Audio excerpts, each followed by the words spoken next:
প্রবাসী ছেলে বাবাকে ডেকে বলছে, বাবা, তুমি তো বলেছিলে পিতৃঋণ কোনোদিন শোধ হয় না। তুমি ২৬ বছরে আমার পেছনে যত টাকা খরচ করেছো, তুমি কি জানো আগামী ৩ বছরে সে টাকা আমি তোমায় ফিরিয়ে দিতে পারবো? বাবা কিছুটা মুচকি হেসে বলল, একটা গল্প শুনবি?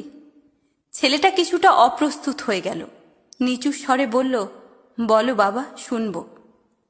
তোর বয়স যখন ৪, আমার মাসিক আয় তখন ২০০০ টাকা। ওই টাকায় সংসার চালানোর কষ্ট বাড়ির কাউকে কখনো বুঝতে দিইনি। আমি আমার সাধ্যের মধ্যে সব সময় চেষ্টা করেছি তোর মাকে সুখী করতে। তোকে যেবার স্কুলে ভর্তি করলাম, সেবারই প্রথম আমরা দুজনে, আমি আর তোর মা, পরিকল্পনা করেছি আমরা তোর পড়ার খরচের বিনিময়ে কি কি ত্যাগ করব। সে বছর তোর মাকে কিছুই দিতে পারিনি আমি। তুই যখন কলেজে উঠলি, আমাদের অবস্থা তখন মোটামুটি ভালো, কিন্তু খুব কষ্ট হয়ে গেছিল যখন তোর মা খুব অসুস্থ হয়ে পড়েছিল। ঔষধ কেনার জন্য রোজ রোজ ওভারটাইম করে, বাসে করে, পায়ে হেঁটে, ঘামে ভিজে বাড়ি ফিরতে খুব দুর্বিষহ লাগতো জানিস।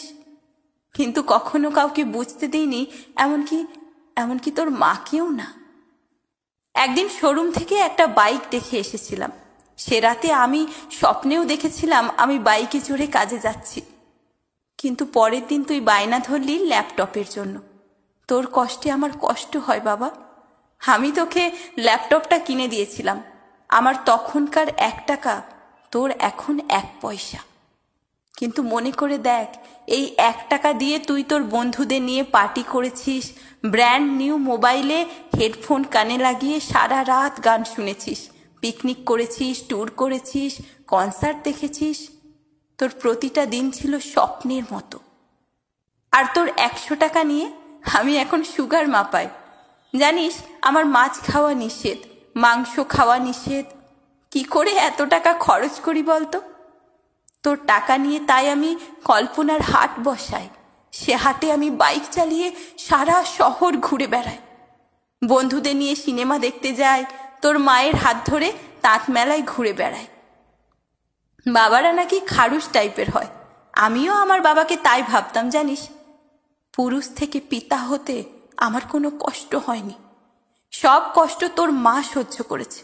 কিন্তু বিশ্বাস কর, পিতা থেকে দায়িত্বশীল পিতা হবার কষ্ট একজন পিতাই বোঝে।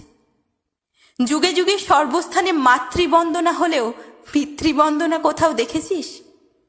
পিতৃবন্দনা আমি আশাও করি না। সন্তানের প্রতি ভালোবাসা কোনো পিতা হয়তো প্রকাশ করতে পারে না, তবে কোনো পিতা কখনোই সন্তানের প্রতি দায়িত্ব পালনে বিচ্যুত হয় না। আমি তোর পেছনে আমার যে কষ্টার্জিত অর্থ ব্যয় করেছি, তা হয়তো তুই ৩ বছরে শোধ দিতে পারবি। কিন্তু যৌবনে দেখা আমার স্বপ্নগুলো, যে স্বপ্নের কাঠামোতে দাঁড়িয়ে তুই আজ তোর ঋণ শোধের কথা বলছিস, সেই স্বপ্নগুলো কি আর কোনোদিন বাস্তব রূপ পাবে? আর যদি বলিস, বাবা আমি তোমার টাকা না, তোমার ভালোবাসা তোমায় ফিরিয়ে দেব, তাহলে বলবো, বাবাদের ভালোবাসা কখনো ফিরিয়ে দেওয়া যায় না রে। তোকে একটা প্রশ্ন করি, ধর তুই, আমি আর তোর খোকা ৩ জন একটা নৌকোয় বসে আছি। হঠাৎ নৌকোটা ডুবতে শুরু করলো।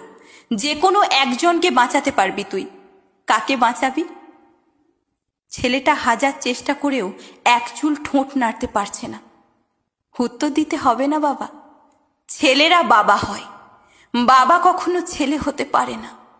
পৃথিবীতে সব থেকে ভারী জিনিস কি জানিস? পিতার কাঁধে পুত্রের লাশ। আমি শুধু একটা জিনিস চাই, আমার শেষ যাত্রায় যেন আমি আমার ছেলের কাঁধে চড়ে যাই। তাহলেই তুই একটা ঋণ শোধ করতে পারবি, তোকে কোলে নেবার ঋণ।